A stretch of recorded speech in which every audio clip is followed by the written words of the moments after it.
Finally హృతిక్స్ war 2 and Rajinikanth గారి కూలీ రేపు ఫైట్ కి రెడీగా ఉన్నాయి. ఈ ఫైట్ గెలిచే దమ్ము ఎవరికుందో డిస్కస్ చేసుకుందాం. బేసిక్ గా వార్ 2 గురించి మాట్లాడుకుంటే హృతిక్స్ మూవీ అని ఎందుకన్నా అంటే అది హృతిక్ రోషన్ మూవీ కాబట్టి. హృతిక్ హీరోగా కంటిన్యూ చేస్తున్న పార్ట్ 2 కాబట్టి. ఈ Yash Raj films spy universe పేరుతో ఒక పార్ట్ హిట్ అయినా ఒక పార్ట్ ఫ్లాప్ అయినా సిరీస్ మాత్రం ఆప. అదే రొట్టకొట్టుడు. సార్ మీ next film blood bath part 2. Part 1 flop అయింది కదా సార్, అందుకే పార్ట్ 2 తీస్తున్నాను. ఇది ఫ్లాప్ అయితే పార్ట్ 3 తీస్తాను. ఆడియన్స్ మీద రివెంజ్ అన్నమాట.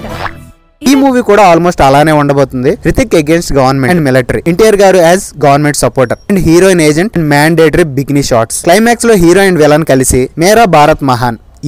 ఇదే రొటీన్ రొట్ట. సో వార్ 2 లో నాకు తెలిసి కొత్త టెంప్లెట్ ఏం కనిపించేలా లేదు, హోప్ కూడా లేదు. మూవీ రన్ టైం విషయానికి వస్తే హిందీ రన్ టైం కన్నా తెలుగు రన్ టైం 2 minutes తగ్గింది. సో కేరా బిక్ని ఓవర్ ఎక్స్పోజర్ షాట్స్ లేపేసి ఉంటారు. పర్టికులర్ గా దీని మీద హోప్ పెంచుకున్న వాళ్ళు ఒరిజినల్ హిందీ వెర్షన్ కి వెళ్ళిపోండి. ఇంకా కూలీ పవర్ హౌస్ గురించి మాట్లాడుకుంటే ట్రైలర్ చూసి వెళ్ళేంత ఎక్సైట్మెంట్ అక్కడ లేదు. ఉన్న కాస్టింగ్ నమ్ముకునే వెళ్ళాలి. ఓవర్ ఎక్స్పెక్టేషన్స్ తో వెళ్ళిన ప్రతిసారి దెబ్బ కొడుతూనే ఉన్నారు రజనీకాంత్ గారు. కానీ మూవీ విక్రమ్ లా అన్ఎక్స్పెక్టెడ్ హిట్ కొడుతుందా లేక లియోలా చప్పగా ఉంటుందో చూడాలి.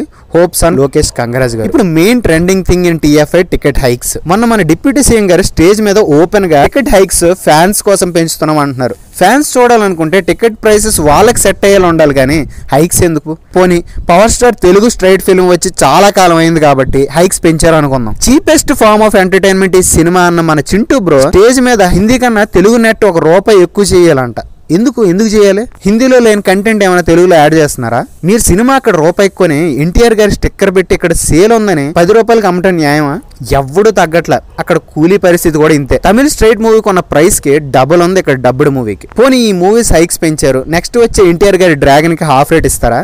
లేదు కదా. ఖచ్చితంగా దీన్ని డబుల్ చేస్తారు. ఒక ప్రొడక్షన్ స్టేజ్ లో ఉంటూ ఉన్న డబ్బులని రెమ్యూనరేషన్స్ తగలేసి కంటెంట్ అండ్ విఎఫ్ఎక్స్ ఎఫెక్ట్స్ మీద ఫోకస్ చేయకుండా ఫేవరెట్ హీరో అనే జనాల వీక్నెస్ మీద కొట్టి డబ్బు సంపాదించడం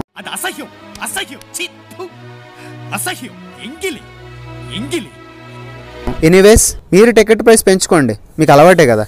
మేము మూవీస్ చూసుకుంటాం, బానిసలం కదా. యాజ్ ఎ టీఎఫ్ఐ బానిసగా 2 మూవీస్ సక్సెస్ అవ్వాలనే కోరుకుంటున్నా. ఎన్టీఆర్ గారి కాలర్ స్ట్రీక్ బ్రేక్ అవ్వకూడదనే కోరుకుంటున్నా. మా రివ్యూస్ అండ్ ప్రిడిక్షన్స్ మీకు నచ్చినట్టయితే please like, comment and share our videos. అలాగే మా ఛానల్ కూడా సబ్స్క్రైబ్ చేసుకోండి. మళ్ళీ రేపు మూవీ రివ్యూస్ తో మళ్ళీ కలుద్దాం. Until then shining of your TFI బానిస.